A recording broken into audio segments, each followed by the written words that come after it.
Okay, you cannot tell your husband that because I've been busy all day looking after this baby, I did not cook for you. Because I've been busy all day looking after this baby, I do not have the strength to, I mean, in the other room.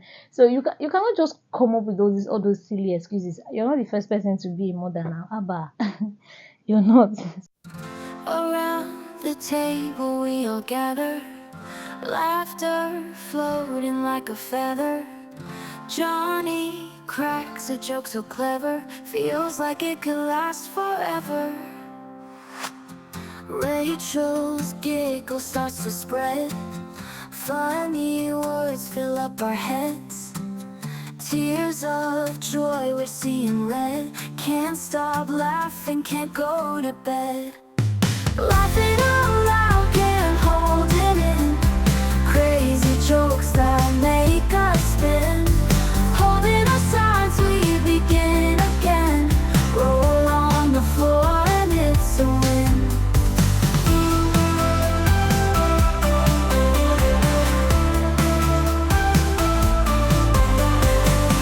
Every line a golden gift, mood so high they start to lift.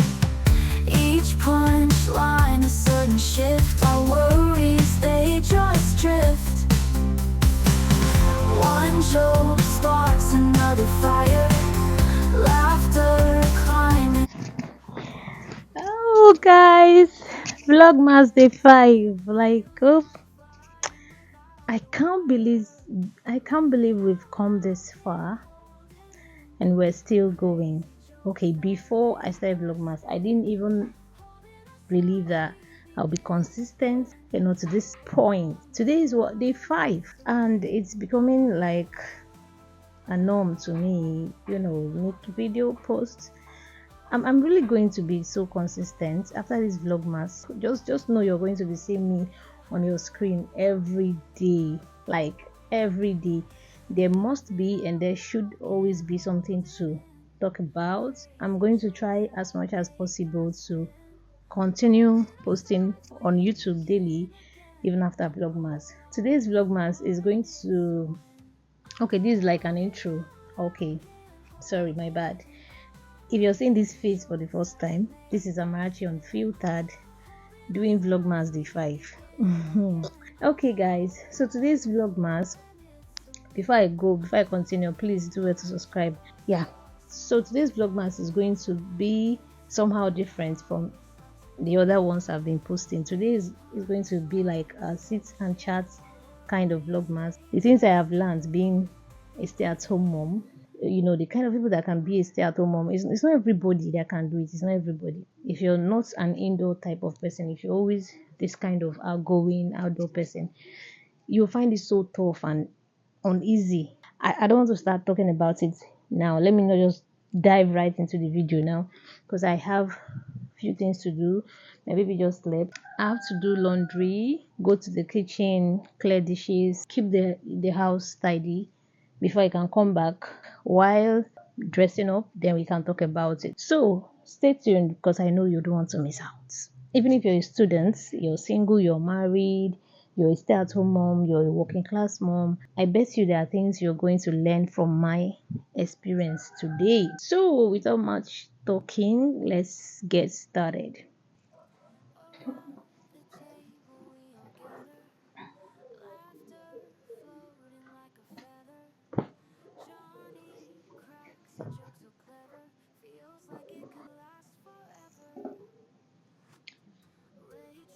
Okay, guys, I just had shower.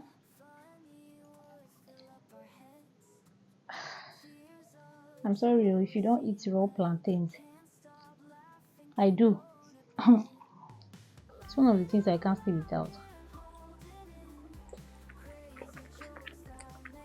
I don't enjoy my plantain this way.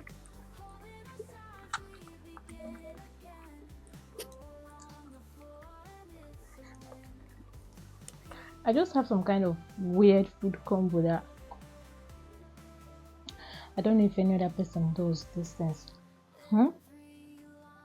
But guys, this is Amarachi Unfiltered. No filtered content. Everything unfiltered, uncensored.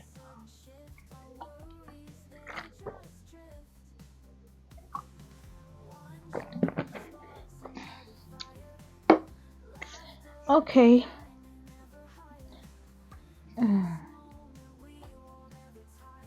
Let me arrange my hair. Um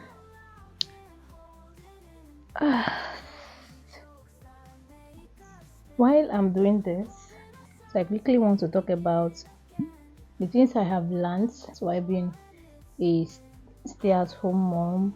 Yeah, I've learned a lot within this 2 years. Yeah, 2 years plus.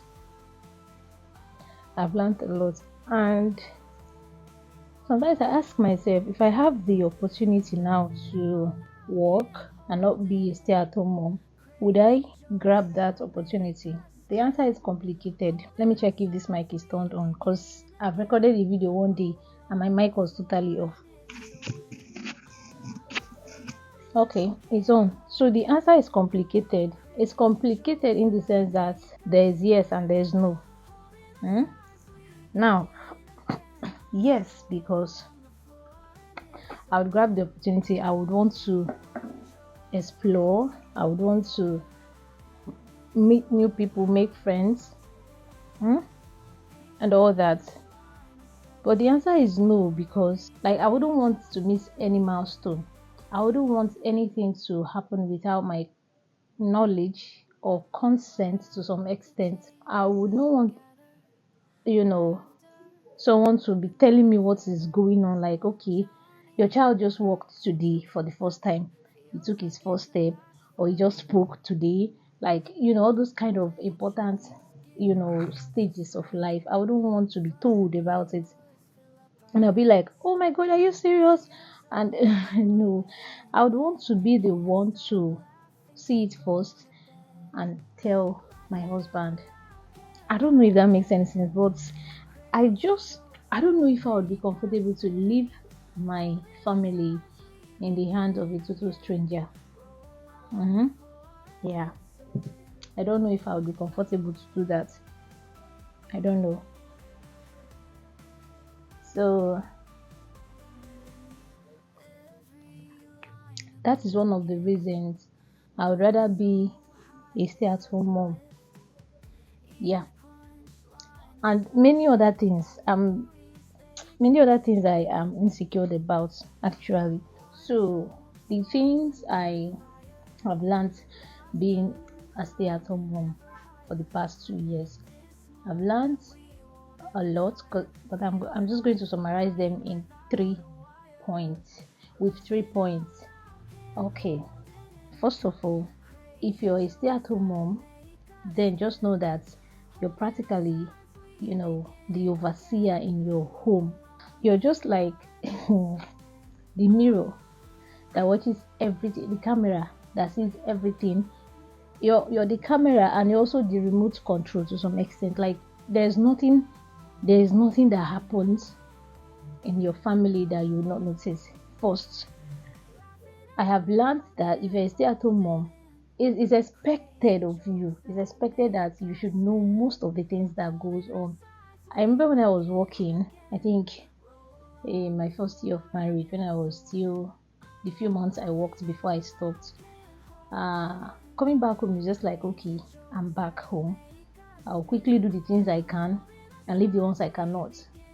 And the next day, you see myself and my husband, we go at the same time, we are going to work. When we come back, we just eat, sleep till the next day, just like that. Nobody is the overseer.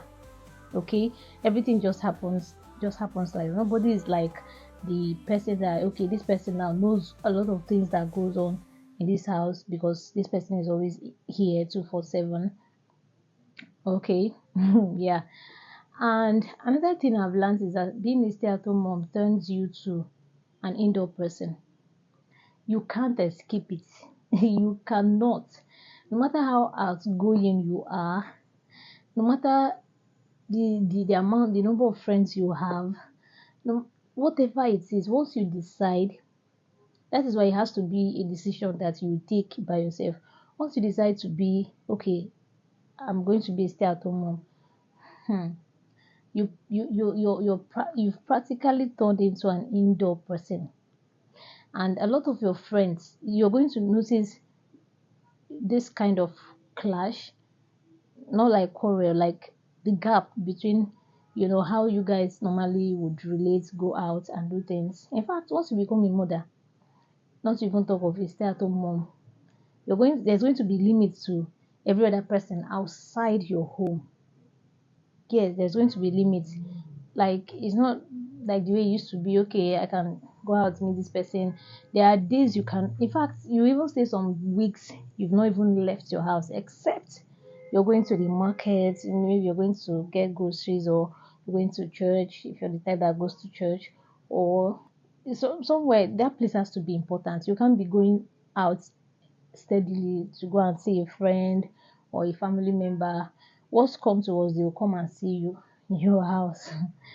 So that's just it. So it's going to turn you to that kind of person that you learn how to manage, but at least to some extent, you're going to be independent. By the time you finish with all your chores and everything that day, it may even be evening, you can't go out again.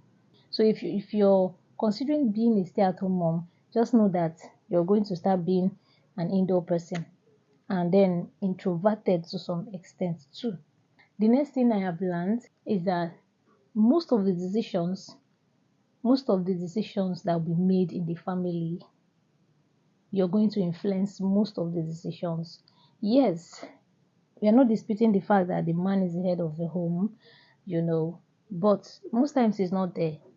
Most decisions that your husband may want to take or would want to take, he will ask you, okay, what do you think about this? Even if he does not ask you, you will come up with opinions like, okay, the other day something like this happened. No, let's not just do this. Let's do this instead. This is better because this, and all that. You're going to influence most of the decisions, like most of them. If you guys are going to be taking like 50 decisions, you will influence 47, 48. That's just what, from my own experience, I don't know about every other person.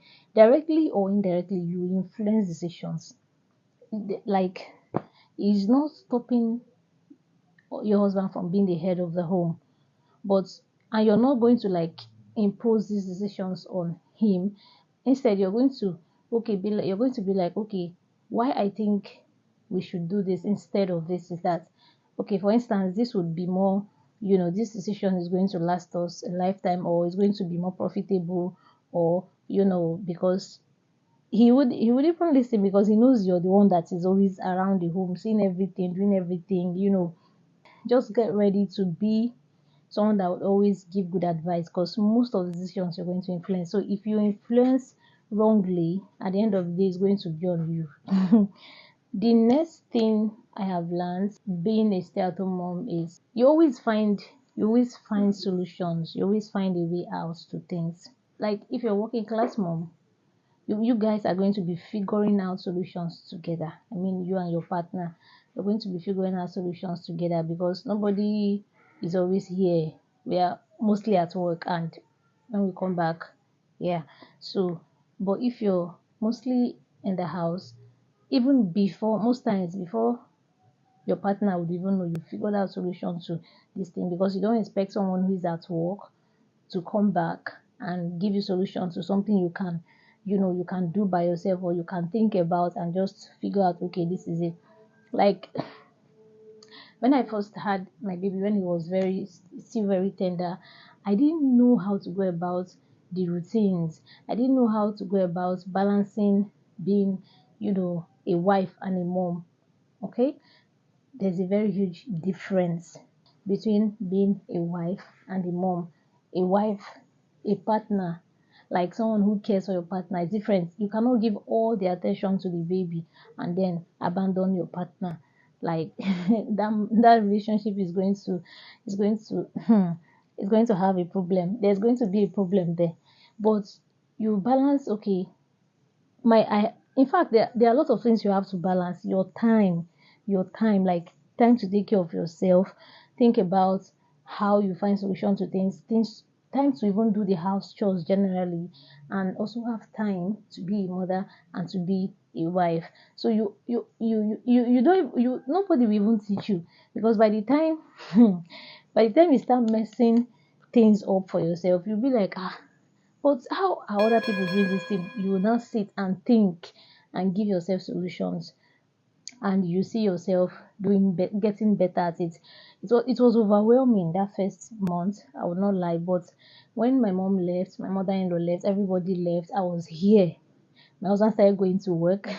I was there with my baby. Like, ah, I needed to find balance. I cannot possibly, okay, wake up in the morning, bathe him, feed him, and when he's asleep, because I didn't sleep at night, then I'll sleep all day. When he wakes up, we continue. Then the house will be a mess. How will I make food to eat? How will I, prepare, like, take care of myself? And how will I also be a wife to my husband? So there are a lot of things you're going to, you're surely going to find. You always, like, you always find a solution, find a balance to family, relationship, even with every other person. Like, I'm at this stage now where I'm still finding that balance, find that balance between my family and having time for people I used to know. I mean, every other person. Yeah, my mother-in-law said to me that, she said something this morning. She said, oh, these days you no longer have time to call anybody. If you don't call you, you won't call us. It's not like I don't have airtime to call her. I do, but I'm just overwhelmed with the whole thing. And she said, okay, I'm not angry with you. I'm not really angry. I know that you weren't like this before. I hope I've not offended you. I said, no, nothing like that. But the thing is, I'm still trying to find balance. Before I had my baby, I had this one friend that we're so close. You know, we got married at the same time. So our husbands were friend. We were friends. So we were close somehow. But immediately she gave birth last year. Immediately she had her baby, I noticed this, this gap between us. Like, she stopped calling me. I will not say she hardly calls. She stopped calling me. If I even call her, she would pick up. Sometimes she would not pick up.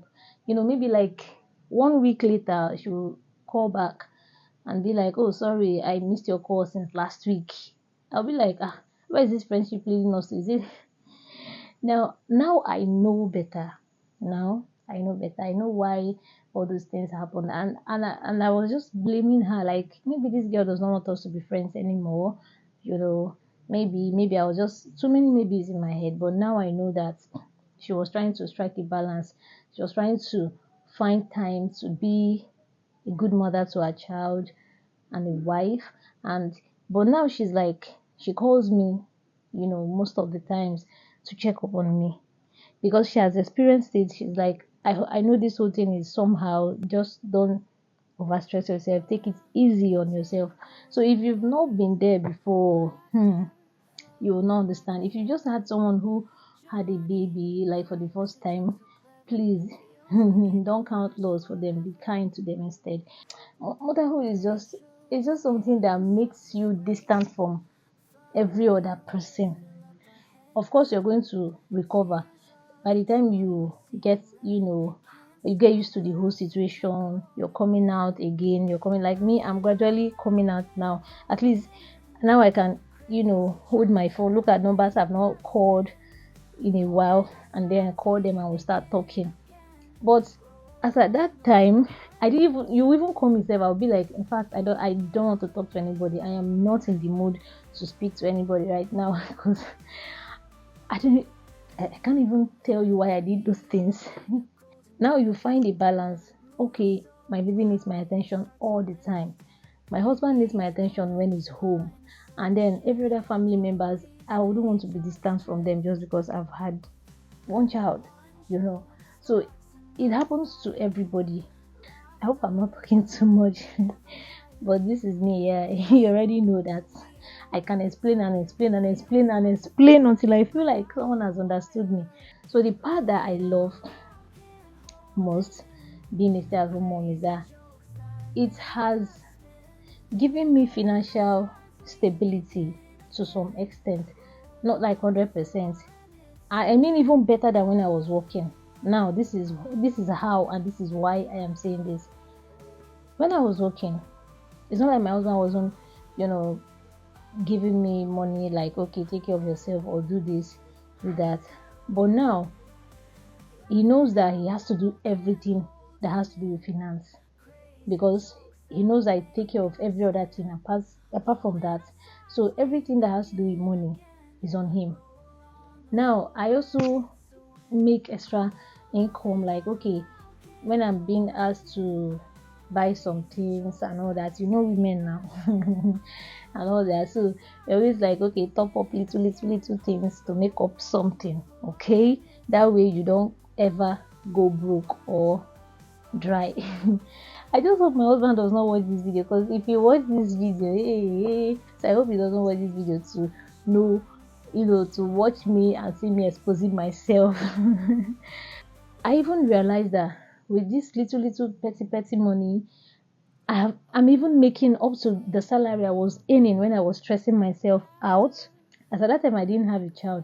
So what if I had a child then? I would still stress out myself, do all these things, go to work, and still come back and still do the motherly and wifely duty. I don't know if you get. So that's just it. So guys, we have come to the end of Vlogmas Day 5. I'll see you in my next video, and that will be tomorrow. See you tomorrow. Okay, bye.